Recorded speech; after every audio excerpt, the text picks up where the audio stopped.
कुमार सुमन जी, मेरा सभी माननीय सदस्यों से अनुरोध है कि समय का आवंटन आनुपातिक होता है, कृपया उसका ध्यान रखें। 5 मिनट में बात पूरी करने की कोशिश करें। जी जी, धन्यवाद सभापति महोदय। आपने मुझे महामहिम राष्ट्रपति जी का अभिभाषण पर बोलने का मौका दिया। यह परंपरा 31 जनवरी 1950 से शुरू हुई। इसके तहत पूरा देश सरकार की पहलों, नीतियों एवं योजनाओं से भली भांति परिचित होता है, जो बाबा साहब डॉक्टर भीमराव अंबेडकर जी के द्वारा लिखी गई संविधान के आर्टिकल 79 की सफलता है।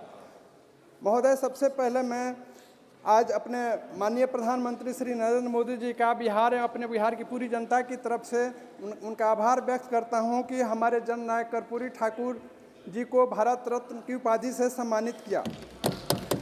महोदय, बिहार राज्य गौतम बुद्ध की धरती है और सम्राट अशोक के नेतृत्व में मगध साम्राज्य ने पूरे विश्व में शांति का संदेश दिया। बिहार हमेशा से राजनीति में अग्रणी रहा है। यदि माननीय प्रधानमंत्री श्री नरेंद्र मोदी जी के नेतृत्व में चल रही भारत सरकार द्वारा बिहार को स्पेशल फाइनेंशियल असिस्टेंस दी जाती है तो बिहार का सर्वांगीण विकास होगा। महोदय, मैं माननीय प्रधानमंत्री जी श्री नरेंद्र मोदी जी का ही एक कथन उद्धृत कर रहा हूँ। उन्होंने कहा है कि Bihar has unlimited potential, it can invigorate the entire nation, India will fully develop only when the eastern part of India develops. मतलब आज भारत सरकार सबके विकास के साथ साथ अनुसूचित जाति, जनजाति, पिछड़े, अति पिछड़े वर्ग के विकास के लिए कई कदम उठाए हैं। साथ साथ बिहार में हमारे माननीय परमादरणीय मुख्यमंत्री श्री नीतीश कुमार जी न्याय के साथ विकास के समावेशी विकास के साथ आत्मनिर्भर बिहार विजन पर कार्य कर रहे हैं। मैं धन्यवाद प्रस्ताव पर अपनी बात रखते हुए सरकार से निवेदन करता हूं कि आउटसोर्सिंग जॉब में भी नियम बनाकर रिजर्वेशन दिया जाए ताकि SC, ST, OBC को तेज़ी से और आगे बढ़ाया जा सके और वे समाज की मुख्य धारा में शामिल हो सकें। महोदय, सदन के माध्यम से मैं बताना चाहूँगा कि वर्ष 2021 से 26 के लिए 4,78,751 करोड़ रुपए रिकमेंड किए गए। 35,577 करोड़ रुपए लोकल गवर्नमेंट के लिए रिकमेंड किए गए। 7,884 करोड़ रुपए डिजास्टर के लिए रिकमेंड किए गए। 3,223 करोड़ रुपए हेल्थ के लिए रिकमेंड किए गए। 1,694 करोड़ रुपए रोड्स के लिए तथा 960 करोड़ रुपए जुडिशियरी के लिए रिकमेंड किए गए। महोदय, मेरा आग्रह है कि बाकी अनुदान को भी यथाशीघ्र दिया जाए ताकि इससे निश्चित ही देश का सर्वांगीण विकास हो। महोदय, बिहार सब्जियों के उत्पादन में देश में चौथे स्थान पर है और फल के उत्पादन में 8वें स्थान पर है। बिहार का 74% जनसंख्या कृषि पर आधारित है।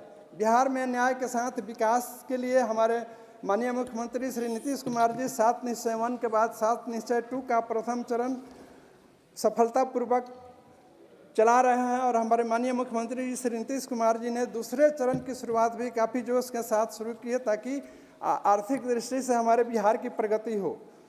महोदय, G20 और P20 की सफलता हमारे माननीय प्रधानमंत्री श्री नरेंद्र मोदी जी के नेतृत्व में हम सभी भारतीयों की सफलता है, क्योंकि हमने अपने मेहमानों की सेवा अतिथि देवो भव की भाव से और उसके परंपरा के अनुसार किया और हम सब सफल हुए। IMF के डाटा के अनुसार महोदय, भारत का GDP 3.7 ट्रिलियन $US के अनुसार विश्व में 5वें स्थान पर है। The centre for monitoring Indian economy के रिपोर्ट के अनुसार भारत में 43 करोड़ मजदूर हैं और 12 करोड़ दिहाड़ी मजदूर हैं। महोदय, इनके वेलफेयर के लिए सरकार द्वारा उठाया गया कदम सराहनीय है। महोदय, यूनाइटेड नेशंस के सस्टेनेबल डेवलपमेंट गोल्स को पूरा करने के लिए हमारी भारत सरकार ने वर्ष 2030 तक का एक्सट्रीम लक्ष्य रखा है जिसमें एक्सट्रीम पॉवर्टी को दूर किया जा सके। साथ ही निश्चित उसके पहले ये उम्मीद है कि उसके पहले हमारे माननीय प्रधानमंत्री के नेतृत्व में ये गोल पूरा कर लिया जाएगा। देश में बॉटम हाफ पॉपुलेशन के विकास के लिए महत्वपूर्ण भूमिका निभाती हैं। इसके लिए ज़रूरी है कि वे ज़्यादा अर्न करें, काफ़ी ज़्यादा खर्च करें, परिणाम स्वरूप प्रोडक्शन बढ़े, रोजगार मिले तथा देश का ग्रोथ भी बढ़े। इसके लिए यह मेरा सुझाव होगा कि बॉटम हाफ जनसंख्या पर इन्वेस्टमेंट किया जाए। महोदय, मेरा यह सुझाव है कि फीमेल लेबर फोर्स पार्टिसिपेशन को बढ़ाया जाए, क्योंकि वर्तमान में ये कम है। वर्ल्ड बैंक के एस्टिमेट के अनुसार भारत 1.5% पॉइंट्स का ग्रोथ कर सकता है अगर हम महिलाओं को काम में मौका देते हैं।